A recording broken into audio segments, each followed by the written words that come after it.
They say gymnastics is the queen of sports, and I say I'm at the queen moment of my life.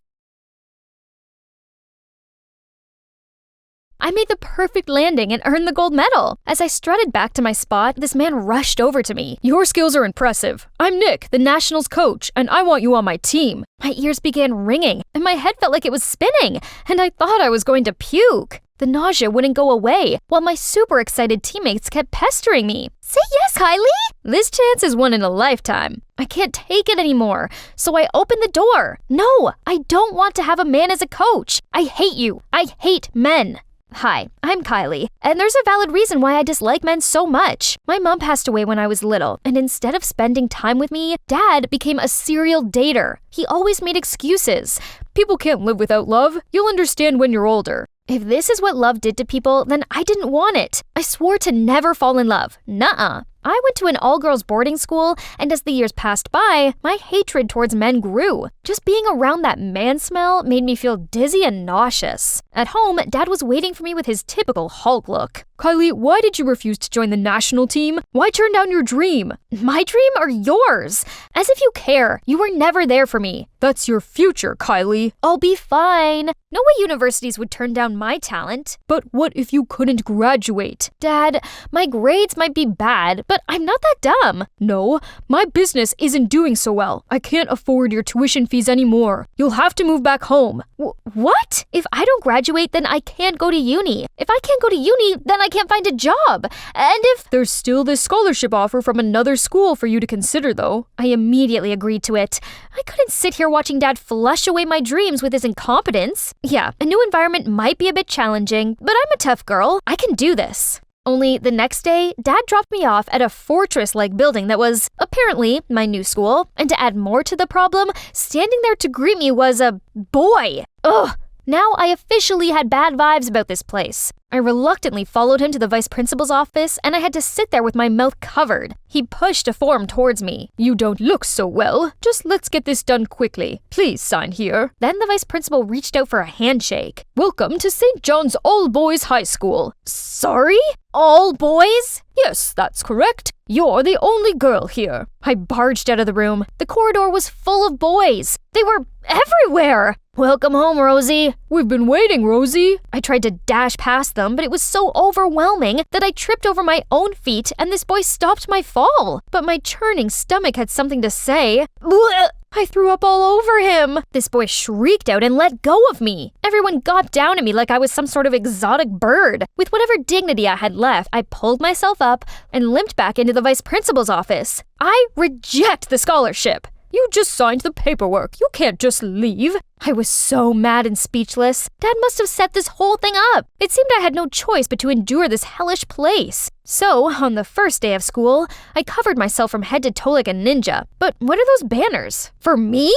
I went into the classroom trying to not throw up. This place was seriously weird. I didn't sing, and I wasn't called Rosie. When the teacher told me to introduce myself, I decided to use this opportunity to set some ground rules. My name is Kylie. I don't sing, and you're all gross. I demand that you stay at least 6 feet away from me at all times, else I will backflip kick you into another dimension. To my surprise, the students weren't intimidated. Instead, they all applauded and wolf whistled me. Ugh, I hate boys. I trudged over to my seat and was about to sit down, but then someone kicked my chair away. I turned to glare at the culprit. Oh, it was the boy I puked on yesterday. "Stay away. I don't want any more vomit on me." "Kylie and Jerry are both new students, so help them settle in, everyone." "So, Jerry, huh?" He glared back at me in the midst of all the Cheshire cat grins from the other schoolboys. Oh, this is gonna be hell. After class, the boys followed me every step, so I had to do a somersault to get away, but that only made them cheer louder. I rushed back to my dorm, but the situation was not better. Had they never seen a girl before? I locked myself in my room every night and only left to make a quick dash to the canteen for food. After a week of living like this, I was so not okay. I was miserable in class and lonely at night. One evening, I was scrolling through my phone when I saw a hiring post from a cafe near my old school. If I had a job after school, I could avoid the weird boys and hang around with my old friends. So I applied for the job, easily got hired, feeling all excited until I bumped into Jerry. Why are you here? I hurried out of the kitchen. What to do now? Is this jerk haunting me or something? But I really needed this job, so I stuffed a piece of paper into Jerry's locker, saying that as we both snuck out of the dorm to work, let's keep this secret together. And surprisingly, he agreed to that. But that wasn't the only problem. I encountered a slippery issue, having butterfingers. I spilled coffee all over the floor, then slipped on it, dropped a cake on some woman's lap, and man, the amount of cups I've broken. I begged the owner to give me one last try as a baker, but the final products were horrifying. I was feeling disappointed when I heard someone say, "Classmate, need any help?" Oh, Jerry and his man smell. I rushed to the bathroom. "Is everything okay in there?" "I'm okay. Just stay there. I'm allergic to men." I heard Jerry laugh, so I explained to him how I was being deadly serious, and being around men made me nauseous. "Oh, so that's why you threw up on me that day? Hey, maybe I can help you with your job." "Yes and no, I don't need your help." "I'm not doing this for you. Oh God, what are those? Breads?" "I know, it's horrible. Please stop." "Kylie, as a devoted employee of this cafe, I insist on doing this for the customer's safety." On hearing this, I agreed to let Jerry help me. Thanks to his remote directing, I finally made a successful batch of bread and managed to keep my job. Since then, we have become a lot closer. Jerry had this idea to cure my allergy to men. He slowly let me approach boys at my own comfort level. At the cafe, he encouraged me to take the orders from male customers. At school, he helped me study in a group with some of his friends. At first, I was wary of them, but I guess they weren't so bad. Not only that, they also threw me a Boys 101 intervention where they humorously analyzed boys' behaviors to help me get along. From how boys greet, "Yo, what's up?" how they posed for cool photos, to the way a typical boy flirted. "Are you a parking ticket? As you've got fine written all over you." "That's how you flirt with girls?" Hilarious! "You don't like it? But what if I tell you I was being serious? I like you, Kylie." I immediately covered my mouth, but not because I felt nauseous. What should I do? Say yes or... Suddenly my phone rang. It was Dad. "How's school, sweetie? Got a boyfriend yet?" That's all he cared about? Right. That reminded me that all this was just Dad's setup and I can't give him what he wants. "No boyfriend!" I yelled, then hung up. I turned around to tell Jerry to stop joking around, but the boys were already pinning him to the ground. "How dare you flirt with Rosie?" "She's mine, not yours." "Stop!" I grabbed a magazine and declared, "I'll never date any of you, ever, because this is my type. Now, get out!" But the next morning, I arrived in class to see all of the schoolboys in wigs and dresses. They mobbed me, and thank God, Jerry dragged me out of there just in time. Don't you find them odd? They became extremely competitive around me and kept on calling me Rosie. Jerry said he didn't understand either. Something's very fishy about this whole scholarship thing. So we snuck into the administration office to see if my file held my answers. After searching for a while, I found it. But whoever was being described here was not me. I wasn't a straight-A student. I didn't sing nor play the guitar, and I wasn't a social butterfly. Then Jerry passed me a binder labeled Only Rosie. There was a school legend that when Rosie appeared, the only flower in the garden would bloom. Rosie's magic was so powerful that every male student would fight for her love. There really was a flower blooming in the garden, which means I was Rosie. So they only love me due to some rusty magic? I bet it's the same for you. I couldn't stay in this insane school any longer, so I went home and curled up in my room. On hearing a knock at the door, I peeked out and saw Jerry? I slammed the door shut. "Kylie, listen, this is all me. No magic whatsoever. At first, I thought you were a queen bee who liked the attention, but being around you made me realize you're a clumsy, cute crybaby, but also a strong girl who tries to stand on your own 2 feet. That's the reason why I like you. Are you okay?" "Go on, please." "I like you because you're Kylie, not Rosie." I couldn't hold it in anymore and burst into tears. I finally opened up to people, but it's all fake. None of them wanted to be my friends. They only like Rosie. Then Dad appeared. Of course, it was him who let Jerry inside. Seeing me like that, he seemed sad, then sat me down to say something. "Actually, your mom used to go to that school too." Mom was a prodigy who excelled at both studying and singing. When the school's reputation was declining, the principal broke the rules to invite her to attend the school, in hopes that she would lead them to some achievements. At first, the male students objected it, but gradually with her talent and good nature, she gained their respect, and they fondly called her Rosie. "Your mother was incredible, and I couldn't believe my luck when I won her heart. I felt so lost without her that I tried to fill the void. I jumped from one relationship to another, leaving you all alone. Only later did I realize I could still find joy in life even without Rosie by my side. Kylie, I risked sending you to that school because I wanted you to face your fear. Don't dismiss love just because of your painful past, like I did. I finally understood where Dad's behaviors came from, and I felt so sorry for him. Sorry for interrupting, but if Kylie's mother was the first Rosie, and her magic immediately charmed everyone, then why did she face objections at first? Oh, actually, only Rosie is merely a myth. There's no magic involved at all. Over the years, the story must have evolved into that fairy tale. Now that Jerry mentioned this, I realized my file looked more like Mom's than mine. Even before entering this school, everyone was talking about you being a musical prodigy and only dating top students. It's like someone created a fake image to make you irresistible. Dad said it was the vice principal who offered the scholarship. We put 2 and 2 together, and we were convinced that he must be behind all of this. Dad and I went to school to confront him, but he denied everything and even expelled me. The next day at work, Jerry told me something big. There are rumors about another schoolgirl. It looks like the vice principal wanted to find a new Rosie. This had to stop. He couldn't keep on using girls like this. It was about time his lies were exposed. The 3 of us falsified tons of female students' applications and finally got selected. On the day of admission, Jerry disguised himself as a girl and me as a boy, then went to school together. All the boys gathered around Jerry and gawped at him like he was the new iPhone or something. Then the vice principal introduced him as their new female student, Jessie. Hi, I'm Jessie, and I want to tell you a secret. Then he started ripping off his wig in the most dramatic way ever, leaving all the students gasping in shock. What? You don't think I'm pretty? Poof! I gripped my stomach and tried to control my laughter. You're very pretty. Oh, silly. I'm not just a pretty face. I'm also a musical prodigy. Then he pulled out a violin and started making scratchy noises, deafening everyone. Not to mention, I'm a very delicate little flower. Then he broke the violin in half before everyone's terrified eyes. That's my cue to step in. I took off my disguise and pointed at Jerry. Sneaky little snake, you trying to steal my men? All boys in this school are mine. Then I charged at Jerry and grabbed his hair.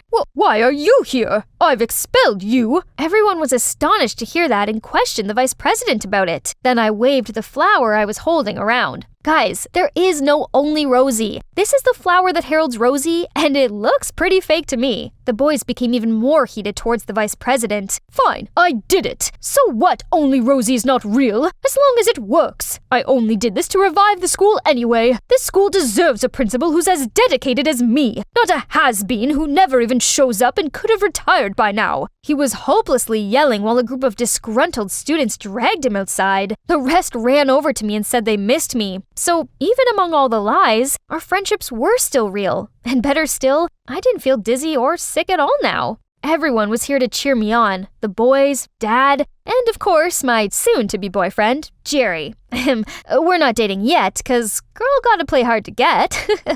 Suddenly, a voice interrupted our celebration. It was Nick, the national team's coach's voice. Great performance. Any chance you've reconsidered joining the team? Reconsidered? Nick, count me in 100%. No, 1,000,000% in.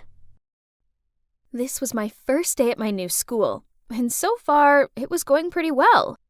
Can you believe the principal himself was giving me the guided tour, as well as showering me with praise? Amber, with your impressive grades and outstanding academic achievements, you'll fit in nicely here. This is Leo, my son. He's another excellent student here, and he's going to show you around. Leo looked at me from head to toe, then smiled and winked at me. Huh? Was he checking me out? And here's the library. Maybe we could study here together sometime. Sorry, but I prefer to study alone. Right at that moment, a guy walked past us to the librarian's desk. Oh my God! He totally had this whole cool bad boy look going on. I zoomed in to see what book he was holding. The Orion Mystery? Wow, nice taste. I've been really into ancient stuff these days, too. Leo must have noticed me staring at that guy, as he snidely said, I'd steer clear of the likes of him if I was you. His grades are pathetic, and he's probably only in here so he can take a nap. He's below your league, while I'm far more suitable. Thanks for showing me around, but seeing your smug and scornful attitude towards others proves otherwise. Then I left, leaving a stunned-looking Leo behind. I found my class easily enough, even without Leo's help. And my desk, yeah, there was no missing that. I mean, the huge bouquet with my name on it and a welcome hamper full of candy was a dead giveaway. And apparently, it was from the principal. Whoa. I knew he was glad I was here, but wasn't this a bit too much? Anyway, I shared all the flowers and candies with my classmates to get to know them better. So far, so good. And these two sweet girls, Jane and Ellie, walked to the canteen with me and showed me how to get the lunch tray using my student QR code. But then they pointed over to a group of students sitting next to the window and told me to go sit with them. Huh? Why can't I sit with you? You're not one of us. Then they went and joined another group. What did they mean by that? I looked around and noticed there were two menus, a delicious-looking one on the red board and a bland one on a blue board. It seemed the boards correlated to the trays, as more kids than not had the blue trays with the dull foods. I took my red tray full of tasty food and walked over to the window, where all the kids were sitting with red trays, including Leo. There's something really strange about this school. I was pretty awkward and didn't know what to do when I saw the Orion mystery boy walking in with a blue tray. So, without thinking, I approached him. I saw you this morning in the library. You were checking out my favorite book. So, should I return the book or what? No, I just want to make friends. Stop hanging out with this loser. A straight A student like you should sit with us. We're different. See? This was so stupid. So I told Leo I didn't need colored trays to tell me who I could and couldn't talk to, and that I was fully capable of making my own mind up. Leo and his friends looked furious, while the Orion mystery boy just grinned. Suddenly, a girl in the group spoke up with a super cold tone. Don't worry, Leo. This new girl will soon figure out what losers they are. Then she signaled for the whole group to leave. After that, the Orion mystery boy and I started talking, and he finally told me his name. It's John. The blue tray kids were really nice. Way nicer than the red tray ones. I asked John what the deal with the trays was, and he said that this school divided its students into two groups. The red were top achievers, and therefore got better food, cleaner spaces at the canteen, just everything. While the blues were made to eat bland food and squashed into the corner of the canteen. Poof! This whole thing was dumb. So I continued hanging out with John and his friends. Only Leo and that girl he was with, Quinn, didn't approve. Turns out she's the best student around here, and that made her the leader of the Reds. On many occasions, Quinn and her minions had pulled me aside after class to tell me I should stay away from the blues. But I didn't care. Then one day, the school announced that it was looking for the next school president. I wasn't that interested in it, but my friends were eager for me to sign up. If you're president, then you could make things fairer around here. Right. Better food, better tables and chairs. Please, we need you. Well, they did have a point. I really wanted them to have better things. And I suppose being school president would look good on my profile. So I signed up. But wow, I didn't think I'd be this popular. My friends completely supported me, made colorful banners, and helped me come up with catchy slogans. And you know what? In the end, I got to the final round. Whoop! Now all I had to do was beat Quinn. But then something awful happened at the school. I arrived to find a bunch of students gathered around something. I squeezed through the crowd and... oh my God. The principal's beloved portrait was covered in red paint. Then across the loudspeakers, two names were called to the principal's office. John's and mine. Do you two know why I've summoned you here? John and I shared confused looks. No, huh? My portrait has been vandalized, and I know that Amber, you were the last one who passed the security guard yesterday. And John, you were caught on CCTV climbing over the back gate. Can you both please explain what you were doing so late at school? I couldn't find my math book and I have an important math test coming up. So I came back to try and find it. And what about you, John? I knew it. An exemplary student such as Amber would never do such a thing. But a troublemaker like you, on the other hand, you're expelled. I didn't do it. Please reconsider, sir. Please give me some time so I can find the one who's responsible. Very well. Seeing as it's you, Amber, I shall allow you 1 week to prove this boy's innocence. Ahem, or his guilt. When we left the office, I asked John why he was sneaking about the school late at night, but he got all defensive. I had a thing, and it's none of your business. If you want to believe it was me, then do. Didn't you see what I just did? I defended you. Can't you just tell me? I had a thing, okay? My thing that you don't need to know. Then he left. I stood there feeling confused when Quinn, Leo, and their group walked towards me. Don't waste your time with him. Sooner or later he's gonna be expelled. Right, Quinn? But Quinn ignored him, then gave me a dagger look. I'm gonna say this one last time. Stay away from him. Then they all left. Why was Leo so sure that John would be expelled? I know they all hated John, especially Quinn. Could it be that they framed him? Well, there's only one way to find out. I needed to keep a close eye on Quinn and see what she was up to. So after school, I followed Quinn all the way to the harbor. It's like she was waiting for someone. What on earth are you doing? My God, I had to press my hands over my mouth so I didn't start screaming. Turns out he noticed that I was following Quinn, so he followed me too in case I do something stupid. Suddenly, Quinn took her phone out to call someone. But then a strange thing happened. John's phone started vibrating. Why is Quinn calling you? John took his phone out and showed me the screen. It's just my mom. And when I turned around to see what Quinn was doing, she'd gone. Ugh, I lost her. I've been following Quinn for a whole week, but it's led to nothing. I was so deep in my thoughts that I accidentally dropped someone's backpack and all their stuff fell out. Ugh, it's Quinn's. Better pick everything up before she comes back. But then I saw something that caught my attention. It was a receipt for red paint. Jackpot. I knew it was her. John was skipping classes today, so I took a detour to his house after school to tell him. Huh? Why was Quinn standing outside his door? There was something seriously fishy going on here, so I followed them. They stopped at an abandoned house nearby, and I eavesdropped on their conversation. I think Amber knows something. Last time, we were lucky she didn't catch us dating at the harbor. But this time, what if she finds out? I've been working so hard for this school president campaign. I knew she'd go back for her math book.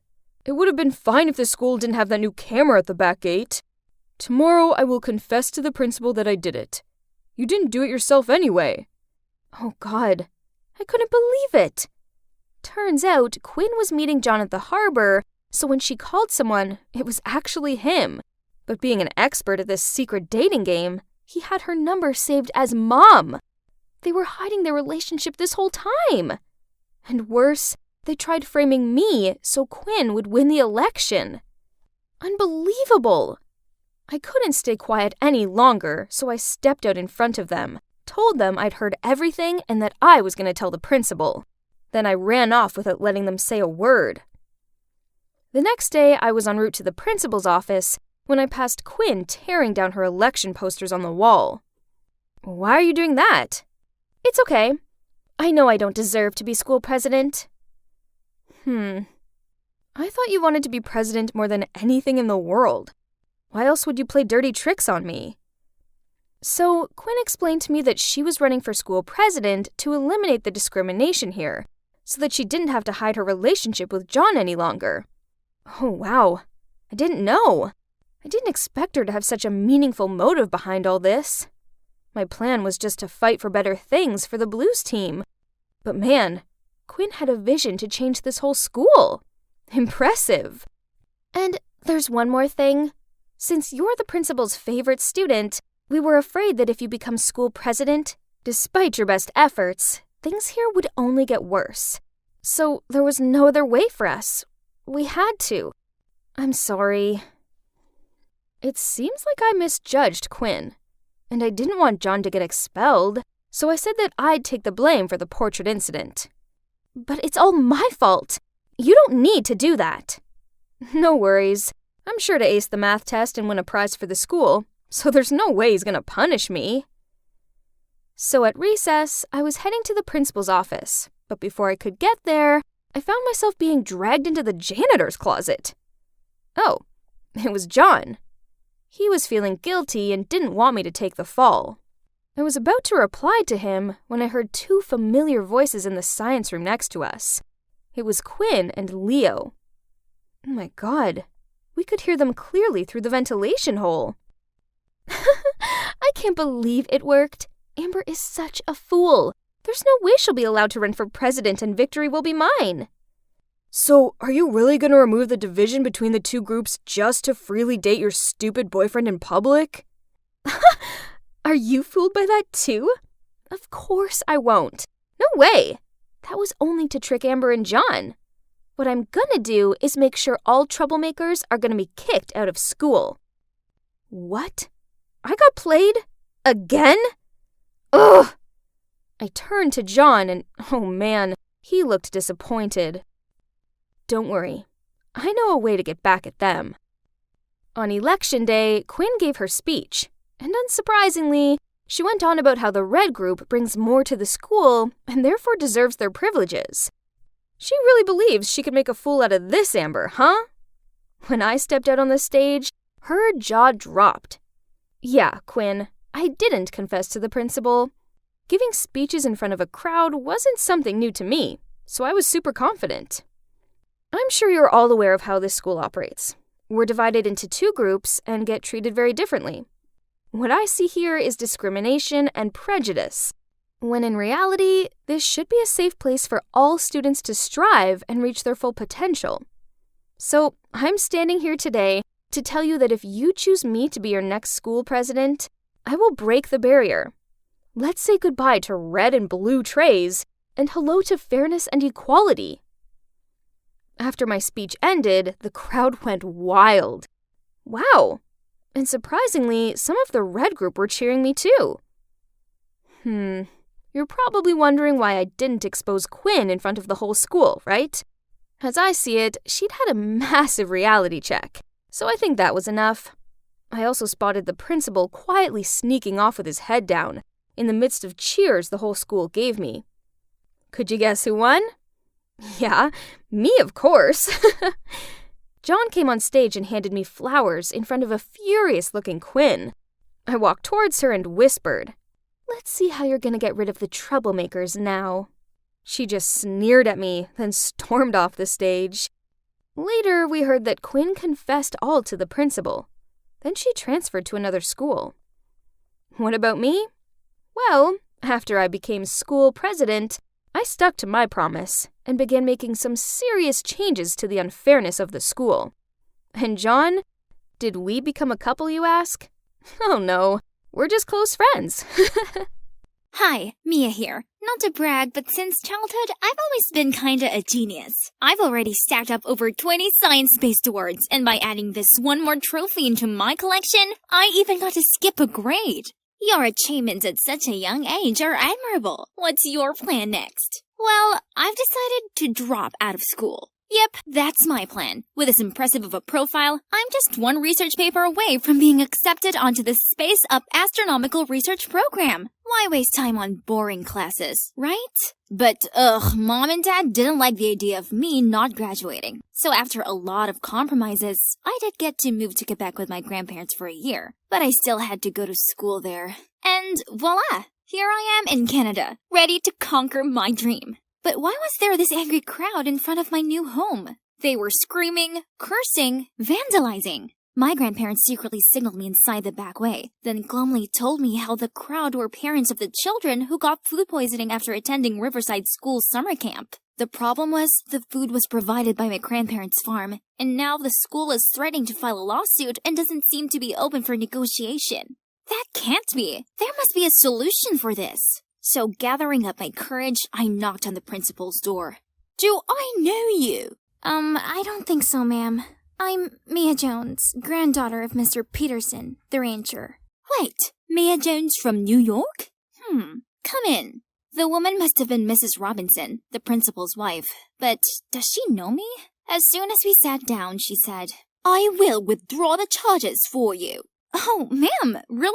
I knew we could sort this out amicably. Oh, but my sweet child, I don't do charity. I know what you're capable of, so I will only drop the lawsuit if you make my daughter the top student at school. In other words, you'll exchange all test results with her. What do you think? What do I think? I think that's a crazy proposition. But if I didn't do this, then the farm would go under. So, with a reluctant nod, I agreed. Then I was immediately taken to meet her daughter. I was expecting someone snooty and spoiled, but to my surprise, this super smiley girl greeted me. Hey, I'm Eliana, but just call me Elle. I'm so sorry about my mom. She's got it into her head that I need to excel at school, since my dad is the principal. Elle hesitated for a bit, then continued. Also, there's Nora, the super smart daughter of my dad's ex. Mom doesn't want me to suck and Dad to favor this other girl over me, so... Thinking about it, my main purpose for coming here was to complete my astronomical research. I don't need any more A, so I smiled at Elle. Don't worry, I'll make sure you're the star student in no time. The next morning, I went to school with Elle, and wow, it looked so ancient and calm. Definitely distinctive from my stuffy school in New York. Elle introduced me to her friends, and they all seemed really welcoming. It's gonna be great here. Still holding the deal, I helped Elle answer the teacher's questions, exchanged assignments and homework with her, and soon, Elle had already climbed up to the top rank. On the contrary, I was at the bottom of the class. Oh wow, Elle's mom really wasn't kidding when she said her grades were bad. But that didn't matter to me anyway, 'cause the only thing I care about is this amazing astronomy tower. Talk about heaven! What are you doing here? I turned around to see Nora, the girl Elle had mentioned before, who is also the astronomy club's president. Hi, I'm Mia. I want to be part of your team. I have experience in studying astronomy and... Stop blabbering. Your grades suck, and we have a strict no idiots allowed policy. I told Nora to at least give me a chance to prove myself, so she sat me down and sniggered as she handed me an astronomy test. Easy peasy, I got all the answers right in just 10 minutes. But instead of welcoming me into the club, she accused me of cheating. Ugh! Nora didn't just dislike me, she also seemed to despise Elle too. Any chance she got to call us out on something, she would definitely take it. Sir, they're cheating! I just want to help Mia. Please, I'm so sorry. Huh? Who was helping who? Mia, you've got a lot of nerve. Your test is suspended. The whole class was giving me disapproving looks. Being this disrespected by my peers was a new experience for me. How could Elle tell lies so calmly? Great. Now that I was labeled a cheater, I would never get accepted into the astronomy club ever. Mia the cheater just had to find her way to get in there then. So, I waited until dark, then sneaked into the janitor's room to steal the key to the observation tower. Now I could freely study my favorite constellation without any interruptions. Montreal is close to the North Pole, so the night sky here is so clear that I could see all the stars. At this rate, my research could be done faster than expected. Then I would be out of here, leaving all of these childish rivalry dramas behind. One night, I was busy taking notes when someone opened the door and walked in. Who's there? Oh no! I hastily grabbed my papers and escaped through the emergency exit door. Who is the guy? Why is he here at this hour? The next morning, I pushed my way through the noisy crowd and saw the announcement on the school spinboard. The astronomy club warned outsiders not to use the observatory room and that there would be severe punishment once the recent trespasser was discovered. Shoot, the guy from last night must have snitched on me. Turned out the snitch was Brandon, the new transfer student, and also the grandson of the founder of Space Up. It's a shame the incredible Sir Edward Foster's grandson was such a smug jerk. But that didn't stop all the girls from going cuckoo crazy for this Brandon guy. The ironic thing is, he kept on coming over to me and talking about astronomy. Huh? Doesn't everyone here see me as an insignificant kid? Is this yours? Brandon said while holding out a piece of paper. Oh my, this was part of my astronomy research. Did I drop it in the tower that night? But how did Brandon know it was mine? Flustered, I quickly made an excuse and left. I couldn't stop worrying about Brandon finding out I was the one who used the observatory room. If anyone knows about it, it'd be an instant suspension. I was busy thinking when suddenly the whole class burst into applause. As it turned out, they were praising my excellent essay on constellations. Well, it's known as Elle's essay now. Then the teacher turned to read the class's worst essay. My favorite star is Justin Bieber. Every time I see him, I think if only he was my husband. Everyone started laughing.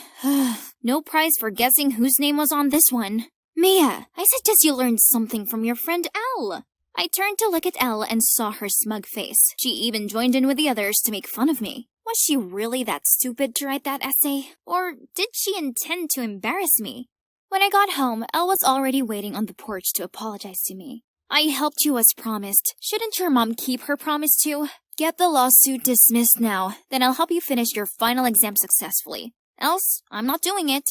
She's on it, Mia. Don't worry. I know you're leaving after a year anyway, and I also know that you're the one who snuck into the observatory. So, if you want to leave peacefully, at least help me and Brandon to get together. You and Brandon? But what does it have to do with me? Elle then told me that Brandon was so impressed by her astronomy essay that he asked her out to discuss it further. But of course, she knew nothing about it, so she had a plan.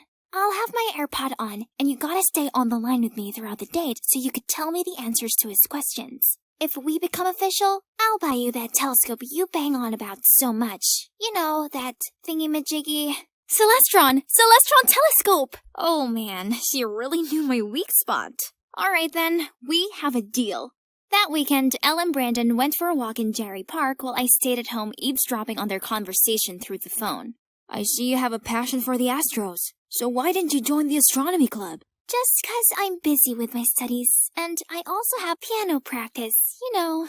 Really? Oh, in the paper, you mentioned the black hole Sagittarius A. You seem to have done a lot of research about it. Could you tell me more?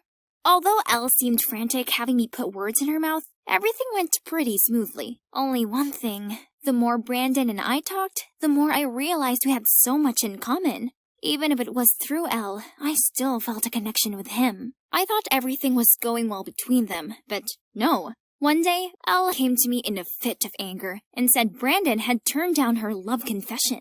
I want you to go talk to him and figure out why. I need to know the reason. What? Why don't you just ask him? Because I'm me, Eliana Robinson. I don't ask such embarrassing questions. So I was the one who had to make the embarrassing move? Also, call me. I want to hear it myself. Gosh, this bossy girl. And so I had to drag Brandon to the quiet rooftop while my phone was secretly on a call with Elle so she could follow the conversation. Okay, let's get straight to the point. Why did you reject Elle? Because I like someone else? If you already like someone else, then why hang out with her? Because only when I go out with Elle, I can talk to the person I like. It's disappointing though. Why don't you recognize me? I quickly ended the call hoping Elle didn't understand what was going on. He already knew I was behind Elle's words all this time? It turned out Brandon had met me once in the city's ranking contest for students in 6th grade, in which I surpassed him and won the first prize. He'd never met a kid smarter than him in astronomy before, so when he saw me again at school, he instantly recognized me. Only he couldn't understand why my score was so low. Brandon wanted to talk to me, but he said that all he received was a cold shoulder. I felt a bit guilty, but it's all because he told the school administration I snuck into the astronomy room. But it turned out Nora was the one who reported me. Nora was there at the time too. By the way, why do you have to do Elle's homework? I told Brandon about my contract with Mrs. Robinson and apologized for not thinking about his feelings when I agreed to be behind his and Elle's date. I see. Follow me. There's something you should know. Brandon took me to see Nora. She didn't welcome me at first, but when Brandon told her about my secret, Nora immediately changed her attitude. I should have known. Someone like Elle couldn't make such progress. She and her mom are deceiving everyone again. Then, Nora told me how she was secretly investigating the food poisoning case because, on the day of summer camp, she saw Mrs. Robinson and Elle doing something shady in the school kitchen. Why should I trust you? Elle told me that you have it in for her, so maybe you're just trying to ruin her life. Please, why do I have to do that?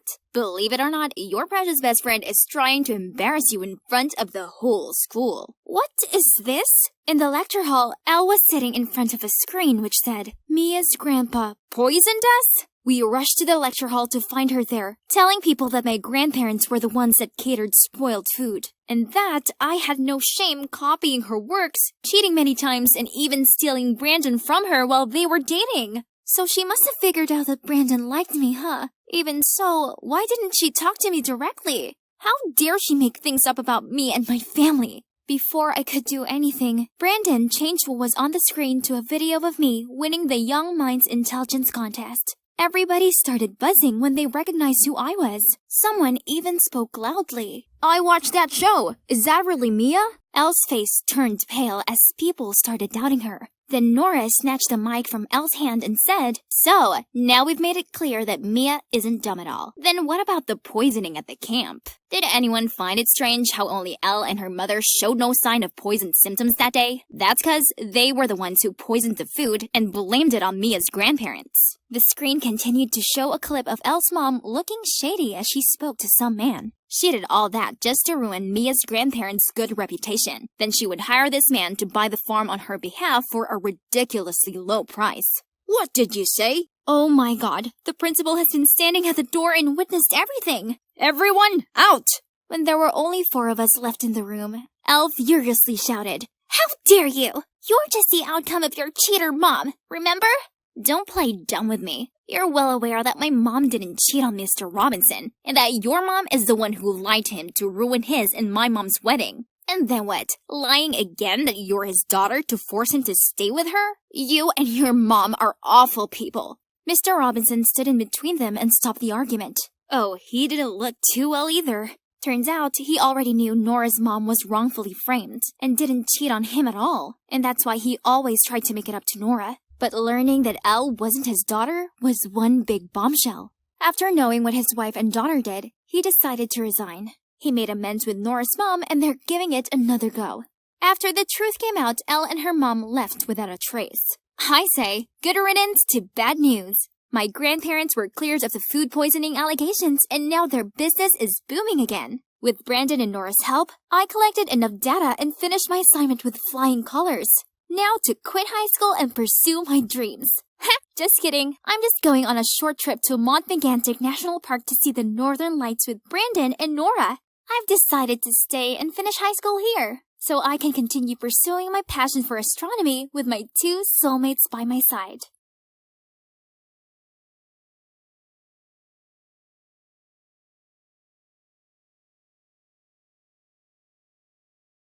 Here I was, confronting my greatest fear. Math! Wendy, focus. What is 9 plus 11? A, 19, or B, 21? The numbers whirled around me. Panic set in. 9 plus 11. 1, 2, 3, 4, 5 equals 19? No, 21? Great numerical gods, why is this so confusing? You're so extra. Sit up, I'll show you again. I still don't get why I have to do this, though. It's not like I'm going to school. Yeah, I quit school not long ago to help Mom out, making a couple of bucks. In case you haven't noticed, we're dirt poor. I'm Wendy, by the way. 15 and fabulous. Well, sorta. I know I'm a big silly goofball, but the good thing is my brother, Leo, does not share the same brain cell with me. That guy ate knowledge for breakfast. He went to this elite high school, on scholarship of course, and always a top student 3 years in a row. That's like genius. Mom also said he's our only ticket out of poverty. That's why she held 3 jobs at once, while I gathered scrap metal to sell to the scrapyard to support his study. The 3 of us have been working hard to create a better life for our family. But then, one afternoon, I suddenly noticed posters of Leo that accused him of breaking his classmate's arm. What nonsense is this? I tore them all down and rushed home to see a bunch of gangsters breaking our things. My mom and Leo were in the corner, begging them to stop. Stop! What on earth are you doing? What does it look like I'm doing, brat? I'm collecting compensation for your brother's victim. He messed with the wrong person. The son of a loaded family. You got the wrong guy. Leo wouldn't hurt a fly. Right, Leo? I turned to him, but he just lowered his head in guilt and defeat. How much then? $3,000. 3,000?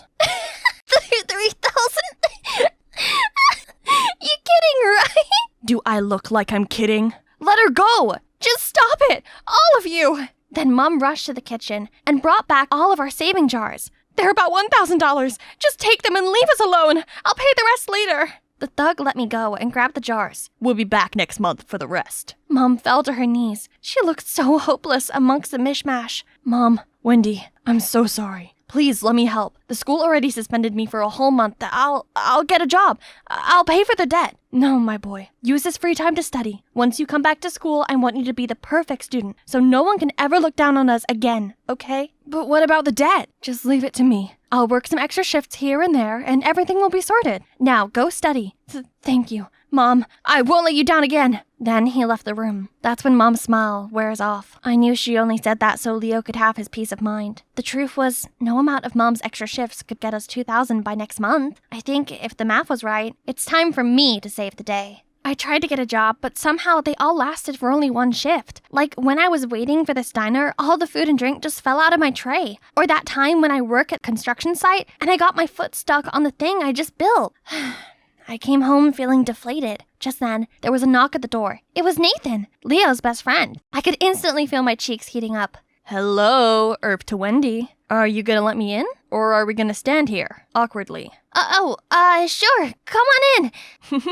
You look, exhausted. You sure you're alright? It's just the whole thing with Leo. I've been trying to get a job to pay for the debt, but nothing worked. I'm sorry all that happened to your family, and I want to help you, but there's something you should know first. After the talk, Nathan got me a job as a maid for his cousin Zach's house. Other maids were showing me around when, Get out! A maid ran past us, crying her eyes out. What was that? That is the young Master Zach throwing a tantrum. He's the illegitimate son of the late master and was only brought here 5 years ago by his grandfather. And let's just say, Madame Linda, his stepmom, is not so thrilled about it. They've been on each other's necks ever since. The girl you just saw was Madame Linda's favorite. She's been a thorn in Master Zach's side for a while now. Then I gotta find a way to get on both their good sides, to prove that I'm perfect for this job. Okay, first day at work, Madame Linda was complaining about Zach's toy car collection, so I threw them all away. But Zach went bonkers on me and went rummaging through the junkyard to find every single one of them.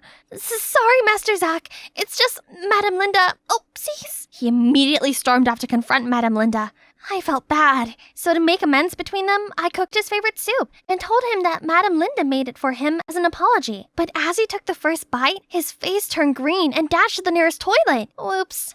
One rainy day, I was taking the trash out and saw a strange woman peeking from the fence. She suddenly tripped, so I helped her up, asking if she was looking for someone, but she just ran away. Whoa, Jesus! How long have you been standing there? Long enough. Come inside, it's freezing out here. Sure. Later that day, I was cleaning Madame Linda's room when accidentally knocked over her jewelry box. It crashed on the floor, spilling jewelry everywhere. One of the bangles snapped in half. I frantically pocketed it to fix it later when the gruff butler swung the door open. I apologized and promised to fix the jewelry box, but he still insisted on firing me. Just then, Zach stepped in and ordered him to let it slide. Zach then stayed and watched me fix it. Where'd you learn to do that? It's nothing. I grew up in a trailer park. Everything we own came from the junkyard. They just need a little fixer-upper. I've been doing it since forever, so... You got a gift. Besides, reusing things is cool. Whatever you say, pretty guy. Say, you want to hang out sometime? Like a date? Maybe. Won't your girlfriend get jealous? What girlfriend? I'm very single and ready to mingle right now. Sure, why not? On the weekend, Zach took me to his favorite coffee shop, and I got to see a softer, more caring side of him. Turned out he never got a girlfriend, so I made him a flirting tutorial. For a price, of course.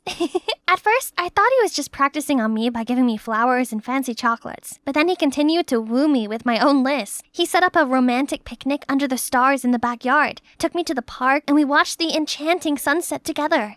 That night, we walked back to the mansion. Before coming inside, Zach stopped me. These past weeks that I've known you have been the best moments of my life. Wendy, I think I've fallen for you. Will you be my girlfriend? Where did you learn those cheesy words? Do you like them?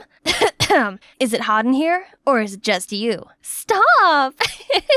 I just need you to promise to be on my side, no matter what. I promise. When Zach left, I returned to my room. I pulled out my diary and then ticked off the last box on my list. Well, it was fun, Zach, but everything must come to an end. Soon you'll pay for everything you did to my family. I knew the truth back when Nathan came to our house. There's something you should know first. Your brother was tricked. He didn't start the fight. A guy mocked your poor family, so Leo turned aggressive. After the incident, the guy was salty Leo beated him, so he faked a broken arm and had his family come for yours. They don't need your money. They just want you to suffer. And who's that guy? He's Zach, my cousin. What he did was wrong, so I'm on your side on this. And there's another thing. Nathan played a video of Linda and her thugs threatening my mom and demanding more money. My rage became scorching. That moment, I decided to get revenge. That's why I became a maid at Zach's house, sabotaged his relationship with Linda, and made him fall for me. Everything was going just as planned so far. But the next thing I knew, Mom called me to tell me that Leo had been expelled from school and ran away from home. My blood was boiling. That's it. Today's the day Zach goes down. I pulled out Linda's broken bangle and placed it on my bedside table. During the daily room check, the butler spotted it right away and informed Linda. She rushed over to reprimand me for stealing her jewelry. Just then, Zach swooped in to defend me.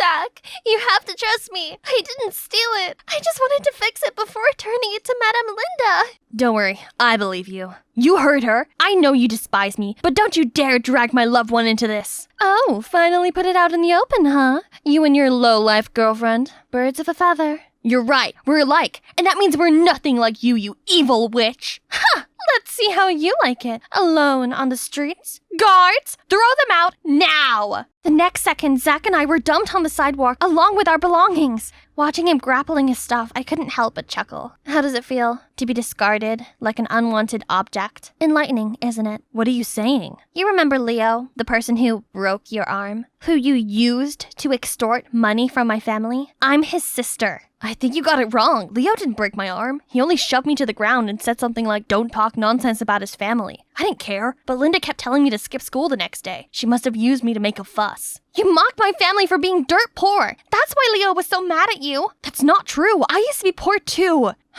You remember the woman lurking around the mansion? That's my real mom. She just wanted to make sure I was okay. Turned out, Zach and his mom were abandoned by his dad because of their humble background. Then his grandpa found him. Though Zach didn't want to, his mom made him come with his grandpa, so he'd have a better life. But what his mom didn't know was that heck of a mansion was the coldest, most isolated place. That is, until you came. And it hit me. Zach is telling the truth. That meant I had taken revenge on the wrong person. Shoot! I am so sorry. I had no idea. And now you're kicked out, Leo's gone, and there's a huge debt. I don't know what to do. Hey, it's all right. One thing at a time, Kay. I'm not mad at you or anything. I just wish you'd told me. But it's fine. I don't really like that house anyway. What about your brother? He got expelled and left. I'm sure he's okay. I'll help you find him, yeah? Thank you, and I'm sorry. I don't know how to make it up to you. You don't have to. I got a feeling you didn't come up with this twisted plan. I didn't. It's actually your cousin, Nathan. I took Zach back to my place where he'd crash in the meantime. Mom was in tears. She told me that Leo was accused of plagiarizing an essay so he could no longer go to that school. But Leo's too smart to do such a thing. So Zach proposed we investigate at the school. To find whose essay Leo supposedly copied, we broke into the school's computer lab that night. We were snooping around when suddenly, Zach was grabbed from behind and dragged away. I slowly turned around and was shocked to the core. I sprinted to Nathan's house, banging on the door. Nathan! Zach! Zach was kidnapped! He's the heir to Adam's estate. They took him away for the ransom. The heir? What do you mean? Your grandfather's lawyer came to see Zach and I overheard him. Your grandfather's sick, so he authorized a lawyer to hand the will to his sole heir, Zach. The will? Do you know where it is? If we swap it for a fake one with someone else's name on it, they'll release Zach and target that person instead. Great idea. I think Zach left it in his bedroom. Maybe it's still there. Nathan and I hurried over to Zach's house. Nathan snuck into his bedroom while I was on the lookout at the door. Nathan switched the will for a fake one and took out a lighter and set it on fire. Just then, I turned on the light, scaring him to death. What on earth, Wendy? Kill the lights or we'll be caught. You mean you'll be caught? Then I opened the door, revealing everyone in his family and my brother Leo. What's going on? Enjoying the taste of your own medicine, cousin? Yeah, you just got busted. Remember when we were at the lab? I was shocked to the core to see my brother muffling Zach. Shh, Be quiet or we'll get caught. Leo! I thought you left! Mom was worried sick! I know, I'm sorry, but I need to sort this out. Things have been sketchy ever since that incident with this guy. And now with this, I gotta prove my innocence. So I came here and found this. Look. Turns out Leo's essay was identical to yours, Nathan. You took advantage of me to get revenge on Zach when he wasn't to blame. You told Leo Zach was bad-mouthing our family to stir things up between them. You made our lives miserable. I trusted you. I can't believe you'd go this far. You're always obsessed with Grandpa's inheritance. Everything's a competition for you to prove that you deserve to be a successor. All that work, but still nothing. Do you know how many sleepless nights I had to study? Or to hatch a plan, worrying Mom and Dad would blame me for not trying, for not being better? And you just showed up and everyone sees you as this golden child. And all my efforts have gone to waste. Why, Grandpa? Why not me? You were left out of the will due to your greed and scheming behavior. Now I know it's your parents' fault, and there will be severe consequences for them. And you, Nathan, you will join the army after graduation to serve the country, get disciplined, and come back a better man. Guards, take them away. As Nathan made his exit, he paused at the sight of Leo and I. I'm truly sorry for everything. Then he walked out the door. In the end, Grandpa chose to give Zach his share of the fortune. Zach, however, refused. He never wanted the money. All he wanted was to live comfortably with his mom. So that night, he packed up his things and was ready to go back home, his true home. Seeing Zach, I realized bearing hatred towards someone cannot solve your problem. It just puts you through so much pain, and even hurt other innocent people along the way. It's best just to focus on yourself. You do you, and things will work out on their own. Like now that all mysteries are debunked, our family is free of debt, and Leo can go back to school, full scholarship. Also, to compensate for what we've been through, Zach's grandpa decided to start a charity fund, and my family was the first to benefit from it. They even helped my mom secure a steady job. As for me, I found a knack for making things and found my place as an apprentice at a pottery studio. My coworkers have become my extended family. They always make fun of me whenever he picks me up. Hop on, we're going to a very special place today. Where to? It's a surprise. Hold tight. Good night, good night. Parting is such sweet sorrow that I shall say good night till it be Rio de Janeiro. The whole audience burst into laughter. What did I just say? Panicked, I checked the script again. Huh? It did say Rio de Janeiro. Ugh, I know she's behind it. Lisa. She must have messed with my script. You're probs wondering why I didn't run down to the stands and give her a taste of my shoe? Well, it's complicated. You see, Lisa and I used to be best friends. When I was 7, my family moved to this town, and Lisa was my neighbor. Back then, Lisa always seemed lonely, as she didn't have any siblings. Her mom was busy with work, and her dad was away on business. So I often came over to hang out with her, and eventually we became the best of friends. We had so many things in common. Oh, and even her dad was a cop, just like my dad. Lisa never mentioned him, but I know she missed him. But then our 10 years of friendship was recently ruined, just because of some boy. You see, Lisa liked this guy called Brent at school. So being the great friend I am, I tried to help. But Lisa found out that he'd been messaging me and thought that I was flirting with him behind her back. I tried to explain many times, but she refused to listen. So now, I became her reluctant enemy. Her sneaky tricks became commonplace. And on this occasion, she won, as she got the role of Juliet, while I was just a boring maid. On the day of the play, after finishing the final rehearsal, Lisa suddenly walked up to me and smiled. Sorry about the audition. I've been thinking about it a lot and realized how childish I was. Then Lisa handed me a bottle of my favorite juice to make up. Okay, that's strange. Does she have 2 completely different personalities inside her or something? Or did she realize how great of a friend I am not to resent her petty tricks? Anyways, seeing as it was her birthday and all, I happily took the bottle of juice and wished her good luck. However, 15 minutes before the performance, I had the worst cramping pains in my stomach. I sprinted at rocket speed to the bathroom, and by the time I got out of there, the show was pretty much over. And guess what? I hadn't had anything that day, except for the juice Lisa gave me. Unbelievable! She did it to me again! I then rushed into the lounge of the drama club and rummaged through Lisa's bag. Bingo! Inside was a bottle of laxatives. She put it in my drink so I couldn't participate in the show. Ex-best friend or whatever, there's no way I'm gonna let her get away with it this time. Then suddenly, I found a vintage pocket watch sticking out from the innermost compartment of her bag. I held it in my hand and saw that the number 1999 was engraved on it. Why did it look so familiar? "Don't touch my father's belongings!" A voice sounded from behind me, and the next thing I knew, Lisa snatched the pocket watch from my hand. Why was she angry? I mean, I was the one who got done over, not her. And also, what did she mean by her father? I was still thinking about it when I arrived home, and suddenly saw someone sneaking around outside Lisa's house. Isn't that Dad? My dad looked around and then placed a beautifully wrapped gift in front of her door. It must be Lisa's birthday present, but why didn't he just hand it to her directly? When my dad came back inside, I quickly rushed over to him and asked, "Hey Dad, do you remember the pocket watch that you love so much? I haven't seen it for a while. Where did you put it?" Dad seemed to be flustered by my question. Then he muttered that he'd sold the watch to a pawn shop. I just nodded, but I knew he was lying, as he treasured that watch too much to ever sell it. Why did he give it to Lisa, then lie to me? Could it be that Lisa is my dad's illegitimate daughter? And the fact that my dad insisted on moving here, was it just so he could be close to his mistress and his child? Ugh! Lisa had stolen my role, and now she wanted to take my dad away from me too. I'd had enough. It's time for me to give her a taste of her own medicine. The next day at school, I made sure Lisa was watching as I flirted with Brent, then linked arms with him. She looked like she was going to explode with anger. Then I told everybody in class that Lisa's father wasn't away on business, and that she only said this as he had another family and abandoned her when she was little.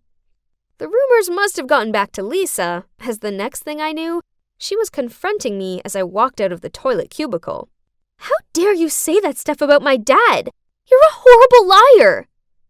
Then we ended up in a nasty hair-tugging fight.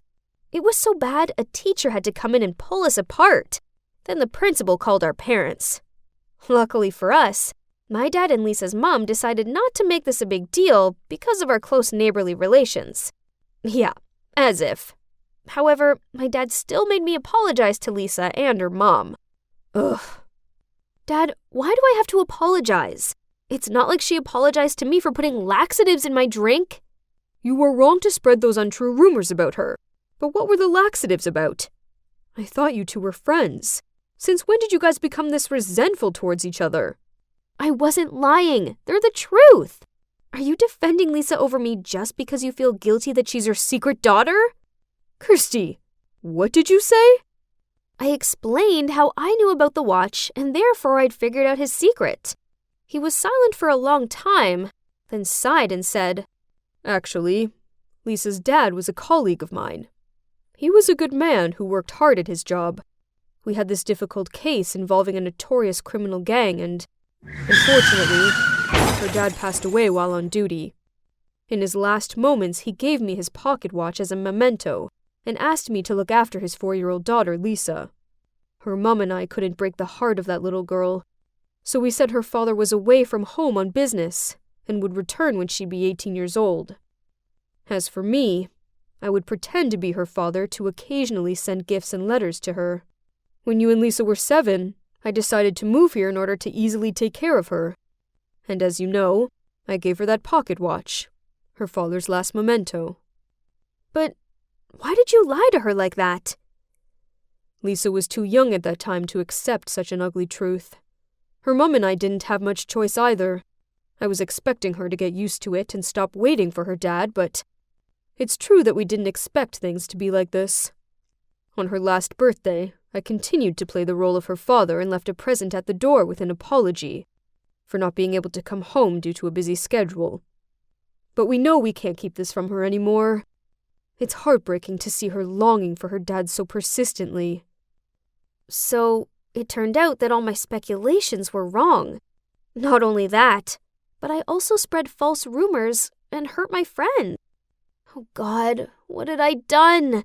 How could I put this right?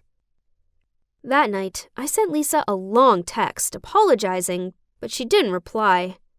So the next morning, I waited at her door to go to school together, but she just walked straight past me. Looking at her distraught face, my heart filled with remorse. I just entered the school gate when someone tapped me on the shoulder. "Want to go see a play with me tonight?" Brent held out 2 theater tickets. Oh, it was for the curious incident of the dog in the nighttime. I was desperate to see that. Back when Lisa and I were still friends, we talked about going to see it. Wait, Lisa. That's right. So I lied to Brent that I was busy and told him to ask Lisa to go with him instead. Lisa looked so thrilled that Brent had asked her out. Now my conscience was clear. Lisa and Brent would realize they liked each other and finally get together properly. Then she'd forgive me, right? Anyway, I did have an essay coming up, so I went to a quiet coffee shop and studied there till late.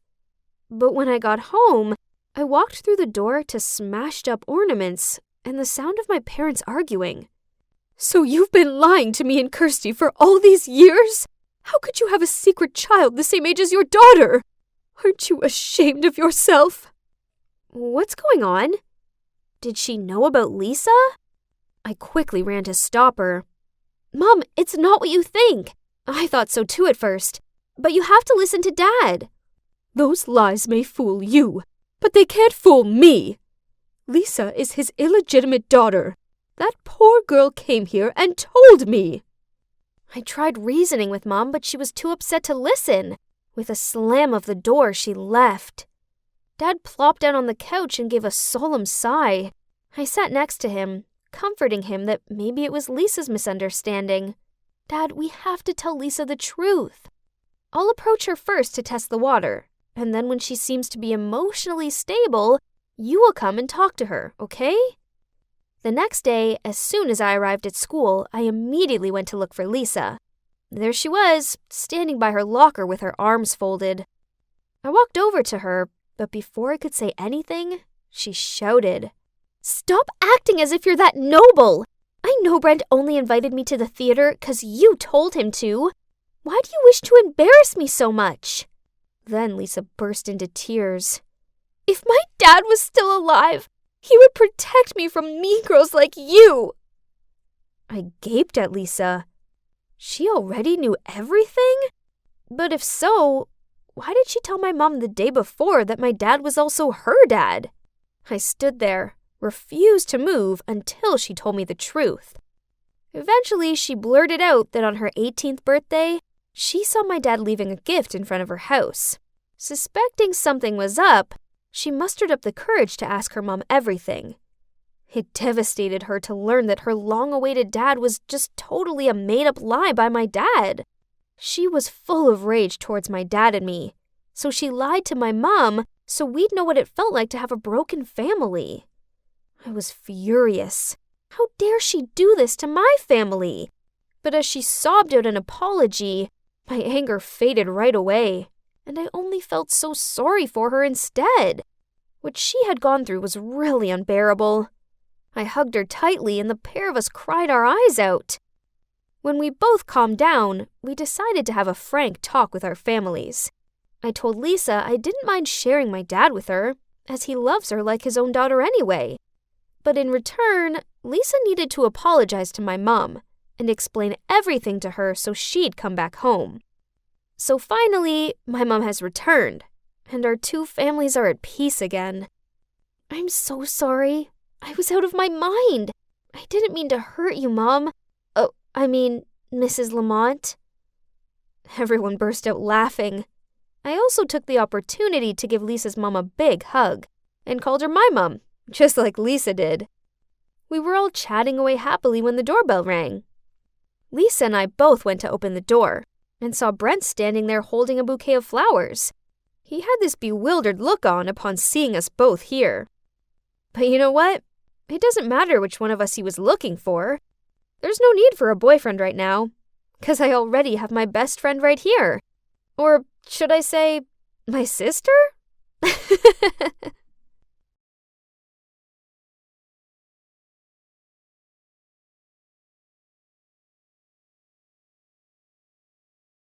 Hey there, I'm Evie from Georgia. So, I look like a regular teenage girl, right? Just you wait till you see what I can do. Kids these days are so rude and unruly. I blame the parents.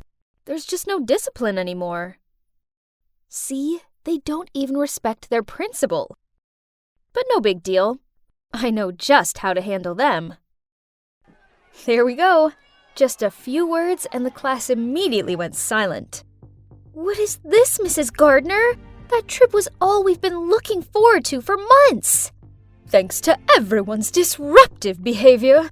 Well, to be exact, thanks to the actions of you, 25 out of 300 students, no one has anything to look forward to this year. Okay, then go on, ma'am. Punish us. But why drag the whole year group into this? Other classes will definitely not leave us alone after this. Nobody likes being punished. That's why it works. Now, let's see what your peers make of this, shall we? The whole class was buzzing with, so unfair, abuse of power, wicked witch.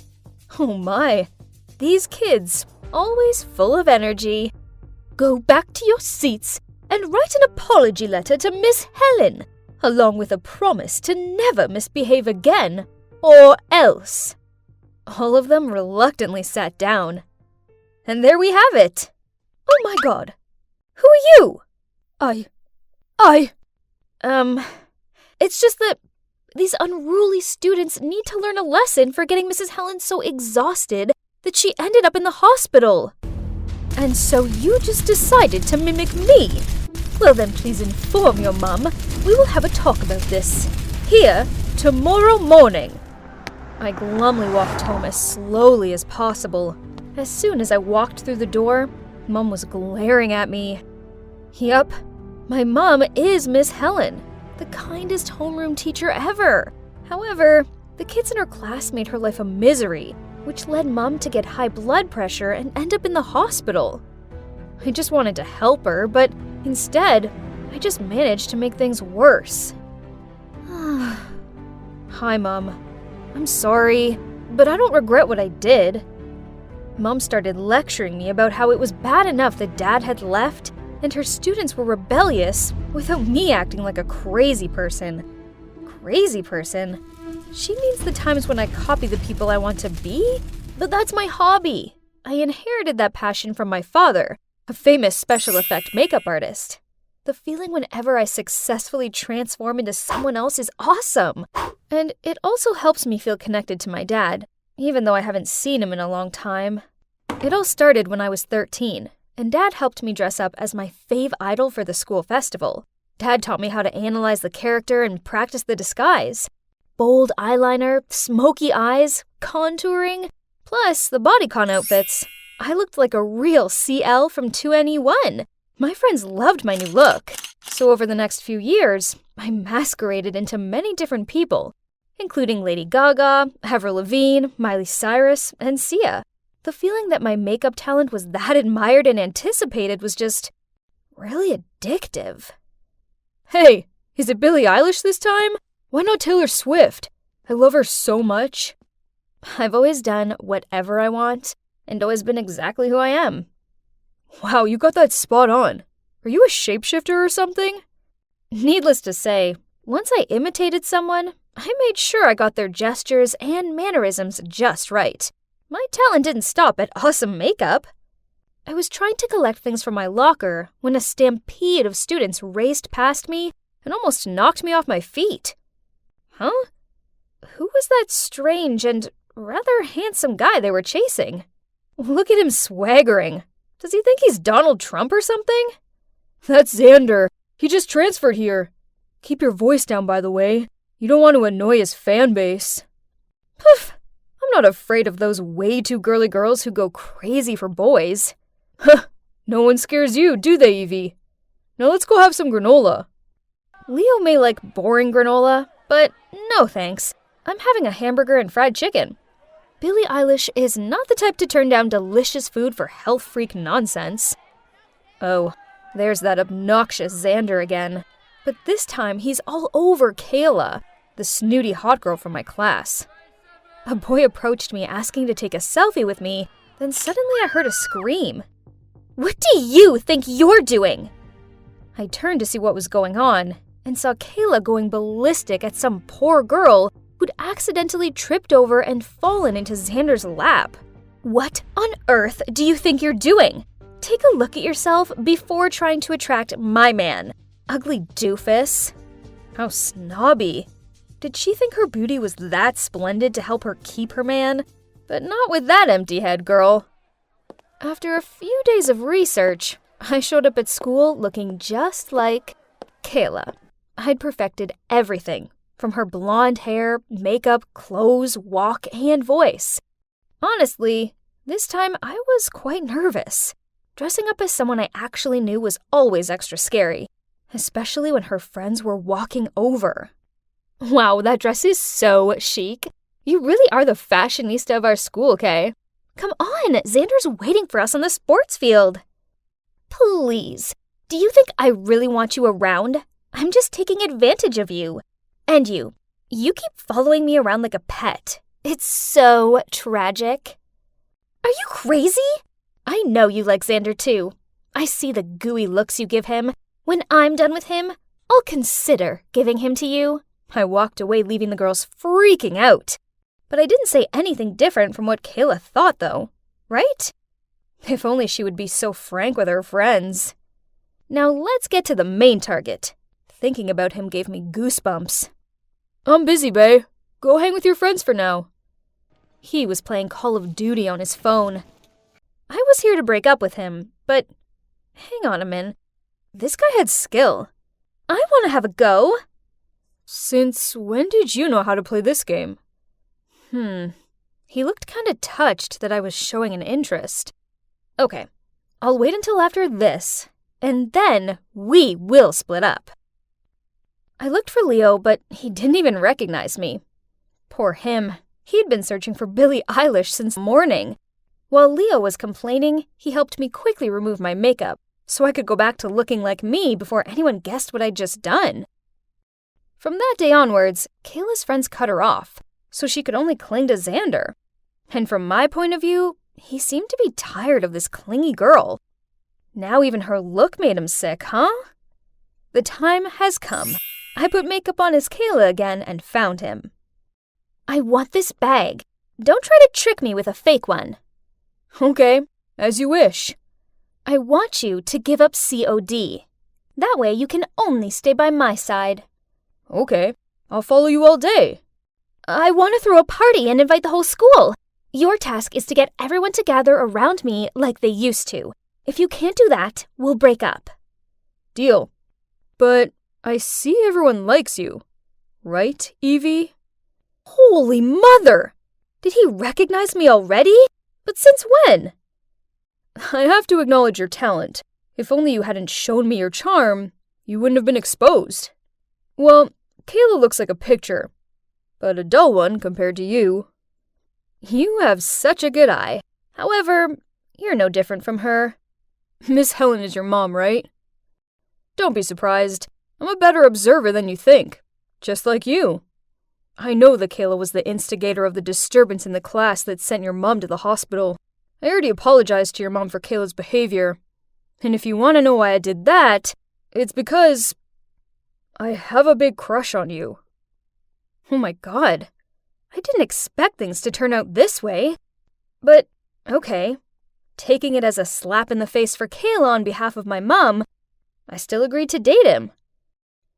The next day, I showed up again at school as Ariana Grande, simply because I wanted to.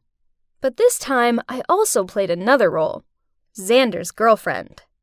As usual, every time I dressed up as a new character, all eyes were on me. But this time, it was more epic when I walked side by side with the hottest guy in school. When Leo saw that I was with Xander, he rolled his eyes at me, then walked off. Then Kayla walked around the corner, saw us together, and started shouting at me. "How dare you steal my man? You're just some pathetic wannabe." Xander took my arm and yelled at her. Evie's creative, sweet, and really funny.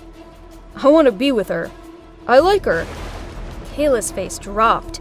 Then she pointed her finger in front of him. How could you do this to me? I will get you back for this. Then she huffed off. Xander looked at me and asked if I was okay. Then he invited everyone to a party at his house that night to celebrate the fact that I was now his girlfriend. Was he serious? But whatever. It would be rude to say no, right? So that evening, I went to his party. To my surprise, Kayla was already there, so I flirted with Xander to annoy her further. Then suddenly, Xander leaned in close to my face, which made my whole body feel hot. What was happening? He was going to kiss me?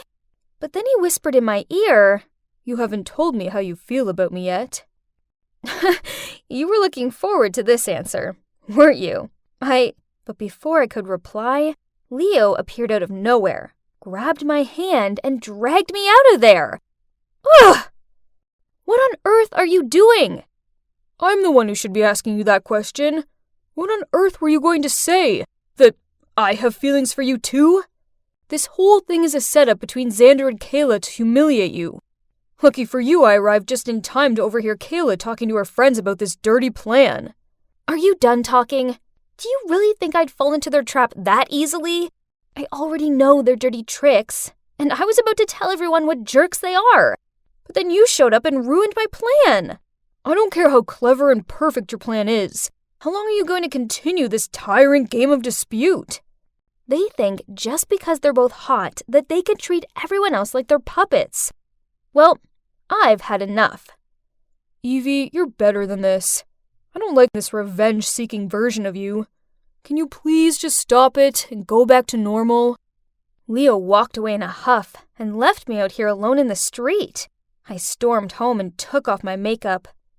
Why was Leo so mad at me? I did nothing wrong. The gentle Leo I knew never had gotten mad or even went against my will, and was always the most enthusiastic supporter every time I imitated someone. What had gotten into him? I called him continuously, but Leo turned off the phone. Ugh. I felt so alone, it was horrible. Then I heard a knock on my door. Mom peered her head around it. Seeing me upset, she came over and cuddled me. It felt good having her comfort me, so I ended up blurting out everything to her. It sounds like Leo was just worried about you. But as for Xander and Kayla, they're not worth your time or effort. Don't become someone you're not just to get revenge on people who don't deserve you. But suddenly, I heard rustling outside of my bedroom window. Then Leo poked his head through it. If you're not tired, then keep copying. You keep following me around like a pet. Go live your own real life. Mom and I both laughed along with him. Then I hugged Leo and told him I was sorry. It's true that pretending to be someone else is exhausting, and I must admit I was wrong to use Kayla's name to sabotage her relationships.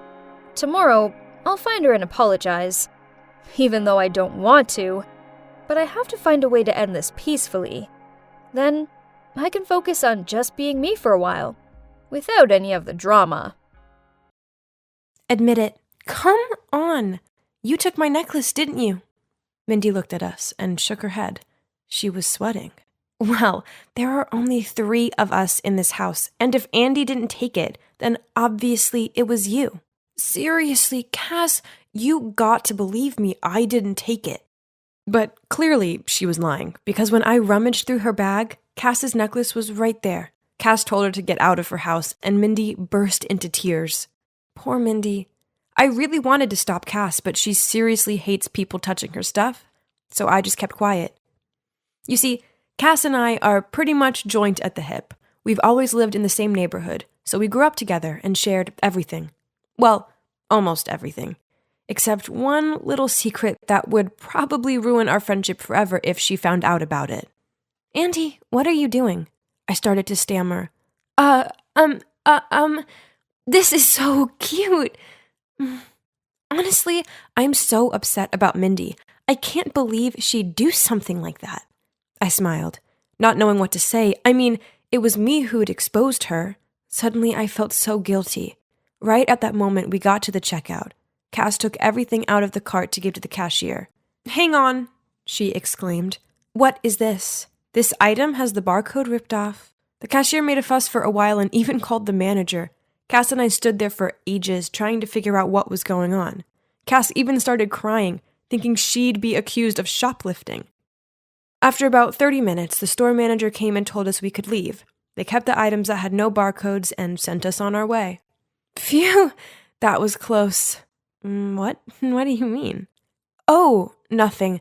I'm just relieved that we didn't get into any trouble. Just so you know, though, that wasn't the first time we'd got ourselves into an awkward situation while out shopping. Sometimes it was the torn barcodes, sometimes the tags were missing, then the security alarm would always go off at the door. And all of these situations weren't just coincidences. Okay, I gotta be honest here.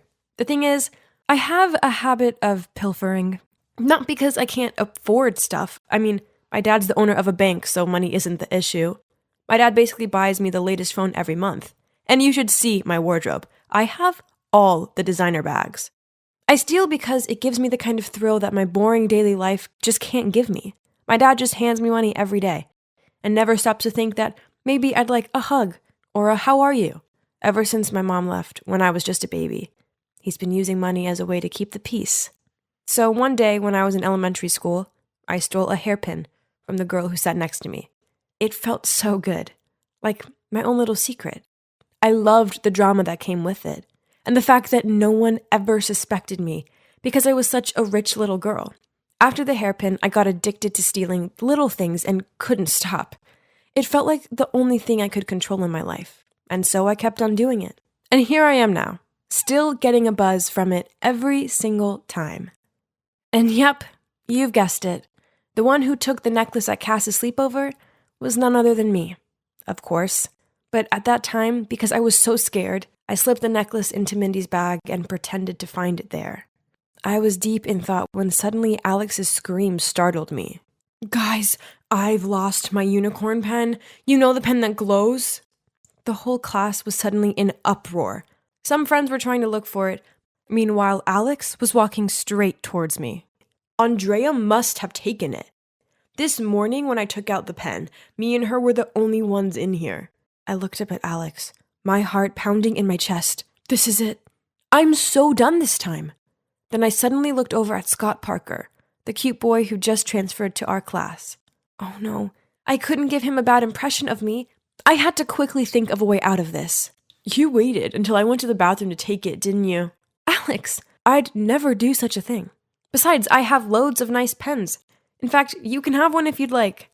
I pulled out a beautiful pink rhinestone pen from my pencil case and handed it to Alex. While Alex stared in awe at my pen, I suggested everyone go check their lockers to see if her pen was there. Sure enough, right by the lockers was the glowing unicorn pen she'd lost, right in front of Scott. I picked up the pen and handed it to Alex. "I'm so upset you thought I'd steal this from you. But it's okay. At least we found it." Alex blushed and apologized to me. Our other friends also blamed Alex for not looking for it carefully enough and for jumping to conclusions about me. "Next time, don't be so silly. Andrea's a good person. Besides, her family is so wealthy. Why would she need to steal a pen from you?" I just smiled and walked away. Suddenly, a voice called out from behind me. It was Scott. He looked at me and said, "Wow, that was totally dramatic. I'm Scott, by the way. You're Andrea, right? I'm sorry if this is a bit forward, but here's my number." Excuse me? Am I dreaming? Of course, I texted him as soon as I got home. He said he was so impressed with how I'd handled being blamed for the whole thing. Soon we were chatting every day, and eventually he asked me to be his girlfriend. I was so happy. But there was just one small problem. Ever since we'd started dating, I felt really ashamed about my bad habit of stealing things. I was determined to give it up, but it wasn't going to be easy. One day, Scott came to pick me up and asked if I wanted to go to the bookstore. "A bookstore? No, I don't want to go there. Can we go somewhere else? Please?" Seeing me panic like that, Scott looked puzzled. Then he suggested we go to his place to watch a movie, which I was fine with. Hopefully there would be no temptations for stealing there. A middle-aged woman opened the door for us at Scott's place. "Oh, this is Sandra, our maid." "Hi, Sandra. I'm Andrea." But instead of saying hi back, Sandra just stared at me in a seriously creepy way. It actually sent shivers down my spine. After watching the movie, Scott and his mom invited me to stay for dinner. Scott's mother, Mrs. Doris Parker, was really sweet, and we had some interesting chats. While waiting for dessert, I got up to go to the bathroom. But as I stepped out there, I almost bumped into Sandra. She was just standing there staring at me again. Sorry." She didn't say anything, but just kept staring at me in this weird way. Oh my gosh, why was she looking at me like that? The next morning at school, Scott told me his mother had just lost a valuable ring. She had a jewelry tray next to the bathroom sink, and after washing her hands, she'd forgotten to put her ring on. After dinner, the ring was no longer there. I comforted Scott, then made an excuse to go to the ladies' room. I needed to seriously think about this. Honestly, I'd tried my best to not get the urge to steal at Scott's place. But when I'd seen Doris's beautiful ring, no, I had to find a way to return it. No one could find out about this. And I had sworn to myself that I would never let this happen again. "Hello, Huh? Where's Sandra?" "Oh, she was fired. Mrs. Parker said Sandra had stolen her jewelry. Anyway, may I help you?" Oh no, I had to return this ring immediately. Poor Sandra. Scott came down for me and said he'd make dinner. I glanced through the window to find Doris was having tea in the garden. This was my chance. I snuck up to her room, quietly tiptoed in, and headed towards her jewelry box. Suddenly, the light came on. "Tell me, what on earth are you doing here?" I quickly turned around, dropping the ring to the floor. Mindy? Why are you here?" "I'm Scott's cousin. So it was you who stole the ring. I can't believe my cousin is dating you." Hearing the noise, Scott and his mom ran upstairs, while I was still dumbfounded and speechless. "It was you who stole Cass's necklace too, wasn't it? She won't even speak to me because of you." "I'm so sorry. I know it's not okay, but I couldn't stop myself. I've been feeling so guilty, so that's why I'm returning it." I was still kneeling on the ground when a hand reached out to me and helped me stand up. "I'll handle this. Come on, let's have a chat outside, shall we?" Turns out Mrs. Parker is a therapist. She could see I had a problem and offered to help me. I told her how guilty I'd been feeling about Sandra getting fired and asked Doris if she could call her for me so I could apologize. 30 minutes later, Sandra arrived. As soon as Doris saw her, she apologized and offered her the job back. But no, ma'am. I was the one who stole it, and I deserve to be punished. "I'm sorry. Sandra, I've already confessed to Mrs. Parker that I stole the ring. I didn't mean to get you fired. I just couldn't help it. You didn't do anything wrong. It was me. I was greedy. She is innocent." What on earth is going on? Obviously, I was the thief, so why was she defending me? Why are you doing this? Do we know each other, Sandra? And that's when the truth came pouring out. Sandra was my mom. Yeah, I don't know how this is possible either. So according to her words, she'd had a huge fight with my dad when I was a baby, and she'd fled to another city where she found a job working for Scott's family. When they moved to Seattle, she came with them. Even though she was nervous about returning back to where me and my dad were, she'd carried so much guilt about leaving us, and never in a million years did she expect to bump into me at Scott's house. I was so shocked I couldn't even speak. I'd imagined this moment my whole life, and now, here I was, standing face to face with her, and she'd even taken the blame for me. I couldn't believe it.